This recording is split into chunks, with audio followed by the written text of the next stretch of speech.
नमस्कार दोस्तों, मैं रजनीश आपका स्वागत करता हूं अपने चैनल फिट कल्चर में। आइए एक नए टॉपिक के बारे में बात करते हैं, which is about one diet doesn't fit all. क्या है ये टॉपिक और क्यों है ये टॉपिक? क्यों इसलिए है क्योंकि आज की डेट में इतने सारे डाइट प्लान्स चल रहे हैं मार्केट के अंदर। हर महीने हर साल में कोई ना कोई नया डाइट प्लान आ जाता है जिसमें कोई भी एक प्लान को प्रमोट करा जाता है और कहा जाता है कि आप ये लीजिए और आपके वेट लॉस हो जाएगा, आपका वेट मैनेजमेंट हो जाएगा। बट ऐसा नहीं है। तो आज के इस वीडियो का पर्पस है कि हम समझें कि हमारी बॉडी कैसी है, हमारा डाइजेस्टिव सिस्टम कैसा है और हमें कौन सी डाइट लेनी चाहिए। चलिए शुरू करते हैं।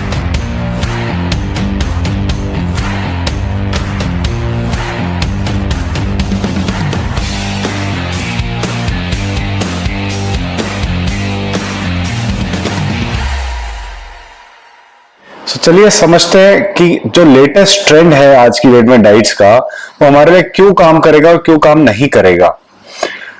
सबसे पहले समझते हैं कि हम इन ट्रेंड्स में फंसते क्यों हैं। फंसते इसलिए है क्योंकि हम ऑनलाइन एडवर्टाइजमेंट्स देखते हैं, बिफोर एंड आफ्टर बहुत सारी हम एडवर्टाइजमेंट्स देखते हैं। एक पर्टिकुलर ब्रांड कोई एडवर्टाइजमेंट दे रहा है, एक पर्टिकुलर डाइट का पैटर्न की जिसकी है उसकी बड़ी सारी एडवर्टाइजमेंट है। फॉर एग्जाम्पल कीटो बहुत फेमस है आज की डेट में, पर कीटो हर कोई नहीं ले सकता है। ये हम इसके बारे में आगे बात करेंगे। पर हमें सबसे पहले समझना है कि हम इसमें घुसते कैसे। हम ऐसे ही घुसते हैं, हम देखते हैं एडवर्टाइजमेंट में किसी ने एक बहुत ही मोटा आदमी था, उसने कीटो ली और एकदम से स्लिम ट्रिम हो गया। कोई और किसी कंपनी ने प्रमोट करा कि आप हमारा एक कीटो प्लान लीजिए, आप एकदम फैट से फिट हो जाएंगे।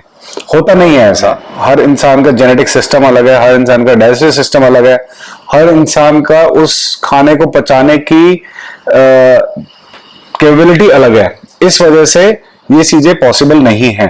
दैट मीन्स कि एक डाइट सबको नहीं चल सकती है। तो समझते हैं कि मेटाबॉलिज्म क्या है। मेटाबॉलिज्म एक प्रोसेस है जिसमें हम अपने शरीर में अपने खाने को पचाते हैं।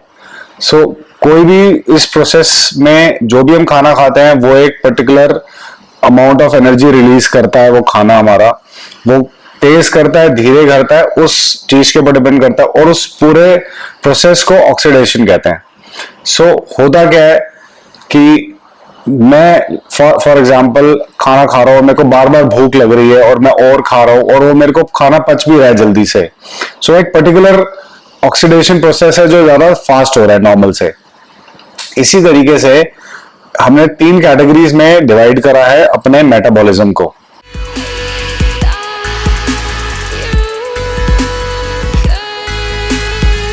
फास्ट ऑक्सीडाइजर जो है उनका खाना बड़ी जल्दी पचता है। They can easily take proteins and fats. अगर वो फैट्स और प्रोटीन्स खाते हैं तो बड़ी जल्दी ही उससे एनर्जी वो कन्वर्ट कर सकते हैं और वो खाना उस हिसाब से उनकी बॉडी में पचेगा कि उनको हेवीनेस नहीं होगी। आयुर्वेद में भी इसका वर्णन है। राजस में क्या है, जो ज्यादा ग्राइंड करते हैं, जो ज्यादा खाना खाते हैं, वो होते हैं फास्ट ऑक्सीडाइजर्स।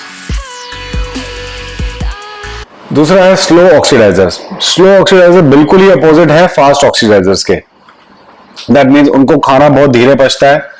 वो कुछ भी अगर हैवी प्रोटीन या हैवी फैट खा लेंगे तो उनको नहीं पचेगा। उनको high quality fibres, high quality carbohydrates पच सकते हैं। Like for example fresh fruits, fresh vegetables या कुछ दालें। स्लो ऑक्सीडाइजर्स उसको आराम से पचा सकते हैं। आयुर्वेद में उसे तमस का नाम दिया गया है। तो कम शक्ति, कम एनर्जी जहां पे है शरीर के अंदर खाने को पचाने के लिए, वो स्लो ऑक्सीडाइजर्स हैं। उसके बाद आते हैं मीडियम ऑक्सीडाइजर्स जो कि बैलेंस्ड हैं। वो एवरेज खाना खा लेंगे जिसमें mix of fat, carbohydrates, proteins होगा, तो they can easily digest that food. सबसे पहले हमें ये जानना है कि हमारी टाइप क्या है, हम किस टाइप से अपने खाने को पचाते हैं या पचा सकते हैं और उसके अकॉर्डिंगली हम डाइट को आगे चूज करेंगे। डाइट के बारे में भी आगे बताता हूं आपको कि कीटो डाइट में क्या है। कीटो डाइट किसके लिए है? फास्ट के लिए, स्लो के लिए, मीडियम के लिए। तो समझते हैं स्लो ऑक्सीडाइजर्स के सिम्टम्स क्या है। सबसे पहले they mostly feel fatigued because energy उतनी फास्ट पेस पे नहीं होती रिलीज बॉडी के अंदर, इसलिए they feel fatigued. They mostly have more weights around their hip area, their stomach area, their leg area. Weight gain जो है वो बड़ी जल्दी हो जाता है. क्रेविंग्स इतनी ज्यादा नहीं होती है खाने की. They can survive on low food as well, low quantity of food as well. Slow oxidizers के लिए डाइट कैसी सूटेबल है? वो है vegetables, unrefined grains, fruits. Slow oxidizers के लिए वेट लूज करना बहुत मुश्किल है अगर वो फैट्स और प्रोटीन्स पे चलते हैं. अगर यही वो फैट्स और प्रोटीन्स का इंटेक कम कर देंगे तो they can lose weight very fast. Fast oxidizers का यूजुअली बॉडी टेम्परेचर थोड़ा ज्यादा होता है, मतलब दे आर मोर वार्म. पसीना जल्दी से आता है, क्रेविंग्स ज्यादा होती है फैट खाने की, प्रोटीन खाने की, और मोस्टली उनके जो फैट इकट्ठा होता है वो सिर्फ पेट के आसपास जल्दी होता है, क्योंकि डिपॉजिट होने जरूरी हो जाते हैं शरीर के लिए. जब इतना सारा वो खाना खाते हैं और फिर उसको बर्न करते हैं तो वो कहीं ना कहीं एनर्जी स्टोर भी कर लेती है बॉडी. क्या क्या खा सकते हैं? जैसा कि मैंने कहा, प्रोटीन्स अच्छे से ले सकते हैं, फैट्स अच्छे से ले सकते हैं. सो ये कैटेगरी है, कहीं ना कहीं ये कीटो में आती है. इसके बाद आते हैं बैलेंस्ड और मीडियम ऑक्सीडाइजर्स. बैलेंस और medium oxidizers can have a very easy diet. वो घर की दाल रोटी भी खा लेंगे, सब्जी भी खा लेंगे, कुछ प्रोटीन का भी ले लेंगे, जैसे एनिमल बेस्ड प्रोटीन है या प्लांट बेस्ड प्रोटीन है, तब भी उनको वो पच जाएगा. बट हाँ, उनको थोड़ा क्वांटिटी का ध्यान देना पड़ेगा कि उनको कितना खाना है और कितना नहीं खाना है. तो एक बाउल, जैसा कि मैंने अपने पिछले वीडियो में बनाया था कि हमारा जो पेट है वो बस इतना है, एक फिश जितना, तो आप उतना ही खाएं एक मील में. Don't eat too much.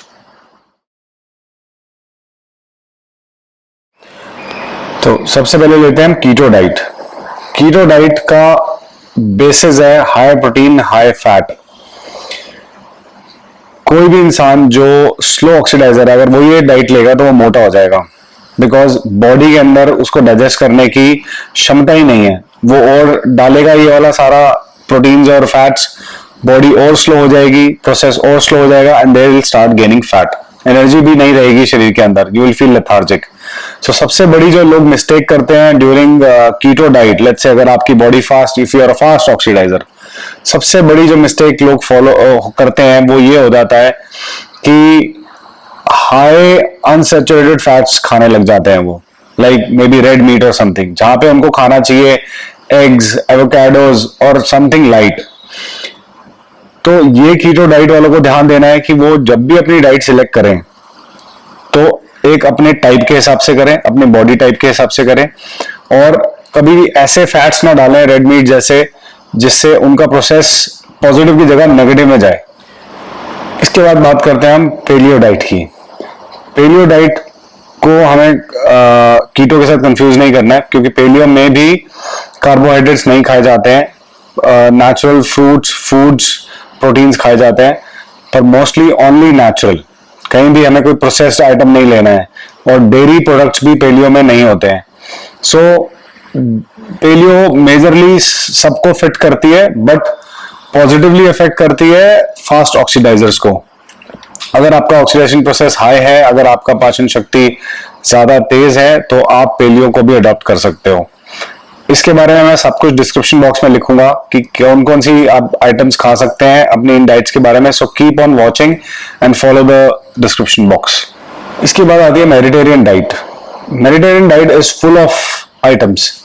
इसमें आपके लेग्यूम्स भी हैं, वेजिटेबल्स भी हैं, फ्रूट्स भी हैं, प्रोटीन आइटम्स भी हैं, ग्रेन्स भी हैं, और काफी सारे ऐसे आइटम्स हैं जो आप इजीली खा सकते हो. अगेन क्वांटिटी का ध्यान देना होता है इस मेडिटेरियन डाइट के अंदर, क्योंकि ये मोस्टली सूटेबल है बैलेंस्ड और एवरेज मेटाबॉलिज्म टाइप्स के लिए, क्योंकि इसमें सब चीज का मिक्स है और बहुत थोड़ी क्वांटिटी में हमें लेना होता है. सो स्लो ऑक्सीडाइजर भी ले सकते हैं अगर वो इसकी क्वांटिटी को मेंटेन करके रखें तो. सबसे इंपॉर्टेंट चीज इसमें आ जाती है फिर इंटरमिटेंट फास्टिंग. इंटरमिटेंट फास्टिंग का हमें सब पता है कि हम एक 14-16 घंटे की एक विंडो देते हैं, अपनी बॉडी को फास्ट करते हैं, उसके बाद ही हम खाते हैं. लेट्स से फॉर एग्जांपल आपने एक बारी दोपहर को खा लिया या शाम को खा लिया 6 बजे 7 बजे के आसपास, उसके बाद आपने अगले दिन जाके 16 घंटे के गैप पे खाना खाया, लेट्स से आपने 2 बजे या 1 बजे खाना खाया। इंटरमिटेंट फास्टिंग रिस्ट्रिक्ट नहीं करती है किसी भी डाइटिंग प्रोसेस के अंदर, क्योंकि ये आपको एक विंडो दे देती है आपकी जो पेट की शक्ति है, जो एनर्जी है, उसको खाने को पचाने के लिए। मोस्टली स्लो ऑक्सीडाइजर्स के साथ ये ज्यादा काम करती है, क्योंकि एनीवेज वो कम खाते हैं और सिर्फ कार्बोहाइड्रेट से उनको ज्यादा एनर्जी मिलती है, तो वो उससे अपने आप को चलाते रहते हैं। फास्ट ऑक्सीडाइजर अगर इंटरमिटेंट फास्टिंग करेगा तो उसको कहीं ना कहीं प्रॉब्लम होगी, वो जल्दी से खाने की क्रेविंग उठेगी, हो सकता है वो ज्यादा भी खा ले। सो हमें ध्यान क्या रखना है कि कोई भी हम ऐसी फास्टिंग करें तो हम उसके अंदर एक टाइम देख के चलें, उसके अंदर फूड देख के चलें। अगर लेट्स से कोई फास्ट ऑक्सीडाइजर इंटरमिटेंट फास्टिंग कर रहा है, सो उसको जो लास्ट अपनी मील लेनी है that should be heavy protein and fats, ताकि उसको उसका पूरा बेनिफिट मिले। तो ये था आज का हमारा क्विक टॉपिक, जिसमें हमने बात करी ऑक्सीडेशन टाइप की, 3 oxidation types, fast, slow and medium और एवरेज। और हमने बात करी कीटो डाइट की, पेलियो डाइट की, मेडिटेरियन डाइट की और इंटरमिटेंट फास्टिंग की। So next time before choosing your diet, ensure कि आपका मेटाबॉलिज्म टाइप क्या है और आप कौन सी डाइट ले सकते हैं। And please follow the description box. मैंने डिस्क्रिप्शन बॉक्स में सारी इंफॉर्मेशन डाली है, सारी की सारी information about diet, about the body types, symptoms of body types, so that you can correlate. And मिलते हैं नेक्स्ट वीडियो के लिए, and keep watching and keep liking and keep subscribing my channel. Thank you very much, bye bye.